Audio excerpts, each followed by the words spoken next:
Hello, j'espère que vous allez bien. Bienvenue à nouveau pour cette histoire d'Exode et de l'appel de Moïse. On va parler de l'étape 2 de ce dont Moïse avait besoin pour rentrer dans son appel. Il avait besoin alors on voit au verset 10 du chapitre 4 d'Exode que Moïse dit à l'Éternel, Ah Seigneur, je ne suis pas un homme doué pour parler.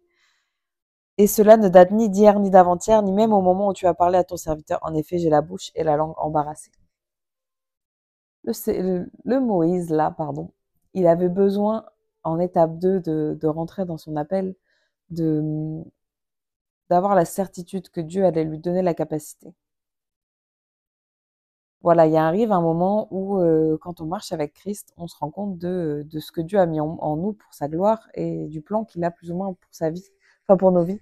C'est vraiment quelque chose qu'on demande rapidement dans sa foi chrétienne, c'est-à-dire qu'on sait qu'on est sauvé on est sauvé par la foi, mais qu'on est aussi sauvé pour apporter notre témoignage aux autres et de permettre d'impacter les gens autour de nous. Et donc, on commence normalement dans sa foi chrétienne à vite demander au Seigneur quel est le plan pour notre vie.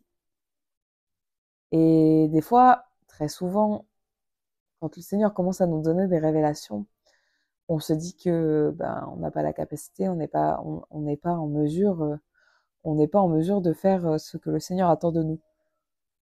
C'est normal parce que quand on voit Moïse, le Seigneur il lui a donné le grand plan en mode tu vas, toi, m'être utile pour libérer le peuple d'Égypte, mais il lui a pas donné exactement la liste non exhaustive de toutes les fois où il allait l'aider pour le faire grandir dans telle ou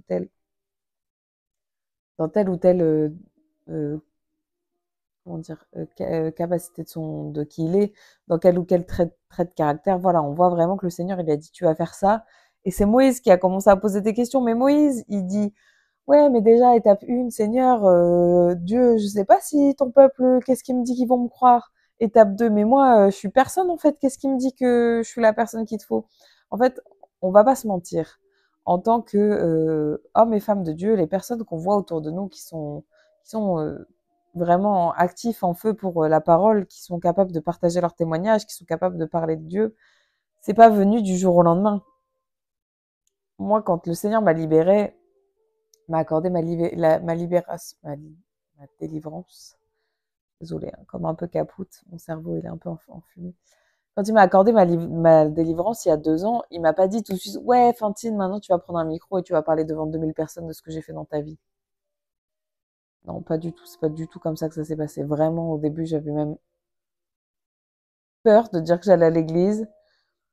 Euh, J'aime bien utiliser cet exemple parce que maintenant, quand les gens m'entendent prier, ils sont mal. Waouh, tu pries trop bien, c'est un truc de ouf. Alors qu'en fait, vraiment, pendant très longtemps, prier en public, c'était genre impossible.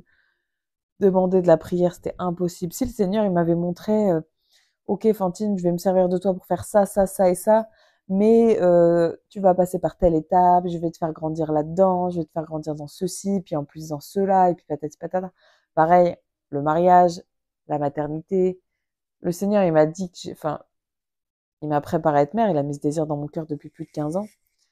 Mais il m'a pas dit, tu vas d'abord passer par telle étape, par telle étape, par telle étape, par telle étape. Il faut que je change ça dans ton cœur, il faut que je change ça dans ta vie, il faut que je change ça dans ton caractère pour être la mère dont j'ai besoin que tu sois pour les enfants dont je vais te bénir. Et voilà, il arrive un moment où on est humain et on a besoin on a tous fait cette prière. On a tous fait cette prière. Seigneur, qu'est-ce qui me prouve que c'est moi en fait, que tu t'es pas trompé, que que c'est de moi que les gens ont besoin et que c'est pas de quelqu'un d'autre, parce que voilà, là où le Seigneur il a appelé Moïse, on voit pas dans la Bible, aussi c'est pas écrit dans la Bible, c'est qu'on se doute qu'il a pas été voir Pierre-Paul Jacques avant d'aller voir Moïse et que Pierre-Paul Jacques ils ont dit non non non, finalement on n'est pas prêt, et finalement le Seigneur il dit c'est pas grave, je vais lever Moïse. Non, en fait le Seigneur il a un plan pour nous, il a un plan pour nous, il s'agit juste de lui faire confiance. Et on voit là que la réponse, pardon, je éclataxe. On voit que la réponse de Dieu, c'était de se mettre en colère. C'est de se mettre en colère contre Moïse et lui dire, qui a donné une bouche à l'homme? Qui rend muet ou sourd, capable de voir ou aveugle? N'est-ce pas moi l'Éternel? On a besoin de conforter avant de rentrer vraiment dans notre appel de qui est Dieu et ce dont il est capable. Ce dont il est capable. Voilà.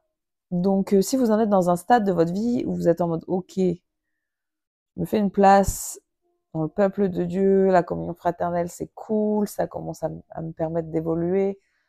Mais qui je suis en Christ? Et qu'est-ce que Dieu, il attend de moi? Pourquoi il m'a créé? Eh ben, faut pas hésiter à vous dire, OK, demandez au Seigneur qui vous accompagne dans votre, la façon dont il va fortifier votre foi, dans la façon dont il va fortifier votre connaissance et votre révélation de qui il est et ce dont il est capable. Il y a une différence entre entendre répéter de sa bouche, je sais que Dieu ne m'abandonnera jamais, et une différence entre le vivre et le ressentir dans son cœur. Là où Dieu nous envoie, il est avec nous. Il n'appelle pas les qualifiés, il qualifie ceux qu'il appelle. Comment savoir si je ne veux pas rentrer dans le plan de Dieu? Eh ben, quand il y a une situation dans laquelle on pense que Dieu nous appelle, mais on n'est pas sûr, croise en mon expérience, si c'est quelque chose dans lequel le Seigneur ne te veut pas, la pensée, elle va vite sortir de ta tête. Ça va prendre des jours, des semaines, mais ça va sortir de ta tête. Si c'est quelque chose dans lequel le Seigneur te veut et c'est ton, comment dire, c'est ton exercice, c'est ta mission pour cette vie, tu peux prier tout ce que tu veux, tu peux jeûner tout ce que tu veux, cette pensée, elle sera toujours dans ta tête et dans ton cœur. Voilà. Et quand on refuse d'aller dans le sens du plan de Dieu, c'est là qu'on rentre dans la culpabilité, c'est là qu'on rentre dans la dépression, c'est là qu'on rentre dans la fatigue, c'est là qu'on rentre dans, voilà, dans... On n'est pas au top quand on veut pas suivre le plan de Dieu. Et l'obéissance vaut mieux que les sacrifices. Je ne sais pas à qui ça doit parler. Soyez bénis.